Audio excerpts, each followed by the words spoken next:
Hi friends, ఇక్కడ question చూస్తే 14, 34, 17, 42 4 రాసులు ఇచ్చాడు. వాటి నుండి ఏ కనిష్ట సంఖ్యను లీస్ట్ నెంబర్ మనం తీసివేసినా అవి అనుపాతంలో అంటే మీన్ లో ఉంటాయని అంటున్నాడు. ఇది చాలా సార్లు డిఎస్సీలో కూడా ఇవ్వడం జరిగింది. ఆప్షన్స్ ఈ విధంగా ఇచ్చాడు. మనకి ఇటువంటి సందర్భంలో మన ఆప్షన్ వెరిఫికేషన్ అనేది చాలా బెస్ట్ మెథడ్ గా చెప్పుకోవచ్చు. మనకి ఈ నెంబర్స్ నుంచి తీసివేసిన అన్నాడు కాబట్టి ఫస్ట్ ఆప్షన్ మనం ప్రతి దాంట్లో తీద్దాం.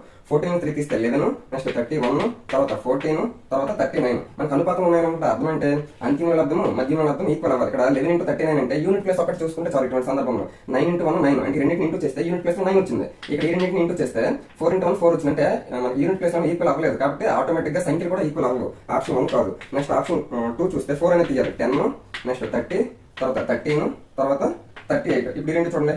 8 into 0 అంటే ఇప్పుడు 10 into 38 380, 30 into 39 అంటే 390. అంటే రెండు ఈక్వల్ అవ్వలేదు కాబట్టి ఆప్షన్ 2 కాదు. నెక్స్ట్ చూస్తే 2 అనేది మైనస్ చేయాలి కాబట్టి 12, నెక్స్ట్ 32, తర్వాత 15, 40. అంతిమ లబ్ధము సమ్ ఆఫ్ ఎక్స్ట్రీమ్స్ 12 into 40 అంటే 480, 32 into 15 అన్నా కూడా 480. అంటే అంతిమ లబ్ధము మధ్యమ లబ్ధం ఈక్వల్ అయ్యాయి. ఎప్పుడు ఈక్వల్ అయ్యాయి? 2 అనేది ప్రతి దాంట్లో నుంచి మైనస్ చేసినప్పుడు. ఆ విధంగా option verification best method. Option 3 is the correct answer. Thank you.